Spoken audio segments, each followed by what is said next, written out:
Bonjour, aujourd'hui nous continuons notre récit de la Genèse avec le chapitre 15. Ce chapitre est réservé à une rencontre entre Yahvé et Abraham. Au verset 1, Abraham a une vision et Dieu parle avec lui. Yahvé lui promet une récompense très grande et suite à la plainte d'Abraham, car il n'a pas d'enfant, Dieu le fait sortir dehors et contempler le ciel étoilé en lui promettant une descendance aussi nombreuse. Cela, Dieu le renouvellera après le sacrifice d'Isaac au chapitre 22, verset 17 de la Genèse. Dieu commence à parler en disant « Ne crains pas ». C'est la première parole nécessaire pour rassurer qui se voit en présence de Dieu ou chargé d'une mission surnaturelle. Nous retrouverons cela dans de nombreuses reprises dans la Bible, en Exode au chapitre 20, en Genèse au chapitre 1, verset 9, mais bien sûr avec Marie au chapitre 1, verset 30 de Saint Luc, avec Saint Joseph au chapitre 1, verset 20 de Saint Matthieu, mais aussi au chapitre 14, verset 27 de Matthieu, au chapitre 24, verset 36 de Luc. À Jaïr, qui, devant la mort de sa fille, pense inutile de faire venir le Maître, Jésus répond « Ne crains pas, crois seulement ». Nous voyons cela en Luc au chapitre 8, verset 50. D'Abraham à nous, c'est l'attitude à laquelle est invité l'homme par Dieu. Toujours dans ce verset 1 du chapitre 15, nous voyons Dieu qui se présente comme un bouclier pour Abraham. Nous retrouverons cette référence à de nombreuses reprises dans la Bible.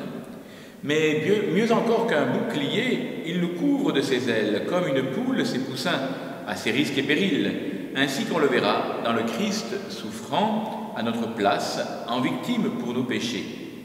En Éphésiens 6, 16, saint Paul dit « C'est la foi elle-même qui sert de bouclier, dans la mesure même où elle nous appuie sur Dieu. » Saint Ambroise fera ce commentaire. C'est du Seigneur lui-même qu'Abraham veut recevoir sa récompense. Que demande-t-il? Ni richesse, ni longue vie, ni puissance, mais un digne héritage de ses labeurs. Je m'en vais sans enfant. Écoute la réponse divine, continue Ambroise. Il ne sera pas héritier celui-là, mais un autre, issu de toi. Quel autre? Ce n'est pas d'Ismaël que parle ici le Seigneur. Il parle d'Isaac, le fils qui sera saint. Et par Isaac, nous pouvons entendre le véritable héritier, notre Seigneur Jésus-Christ, fils d'Abraham, selon l'évangile de saint Matthieu, au chapitre 1, verset 1. Qui se montra véritable héritier d'Abraham en illuminant la succession de son père.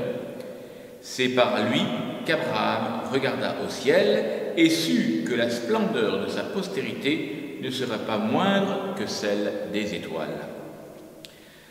Rupert de Deutz dira « Je m'en vais sans enfant » n'est pas la parole d'une âme défiante, mais d'un cœur brisé et humilié et qui interroge Dieu avec une très grande humilité. Il frappe à la porte avec cette plainte nostalgique pour que Dieu réponde quelque chose de certain sur la promesse d'une descendance nombreuse comme le sable de la mer.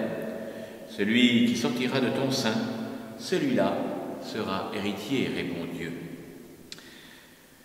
Au verset 2 à 5 de ce chapitre 15, cette fois encore, pourtant, Dieu a parlé au futur, d'où la réponse d'Abraham. En l'absence d'un fils, il imagine une solution toute humaine de transmission indirecte de l'héritage. Dieu coupe court à cette plainte, invitant à nouveau Abraham à un acte de pure foi, de remise sans condition à la parole de Dieu et aussi humainement incroyable soit-elle.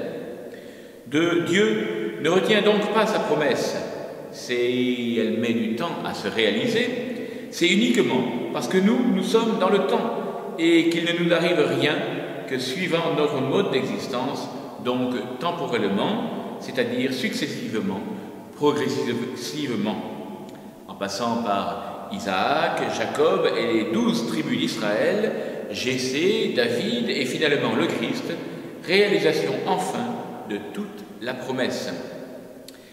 C'est comme tel que le scellera tout le Nouveau et l'Ancien Testament.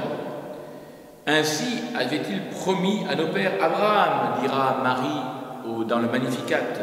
Ainsi se souvient-il du serment juré à notre père Abraham, dira Zacharie dans le Benedictus.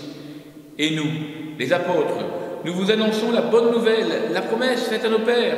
Dieu l'a accomplie en notre faveur, diront les apôtres dans les Actes des Apôtres au chapitre 13, versets 23 à 33, avec rappel d'Abraham et de David, car en lui, Jésus trouve toutes ses promesses, les promesses de Dieu, on leur amène.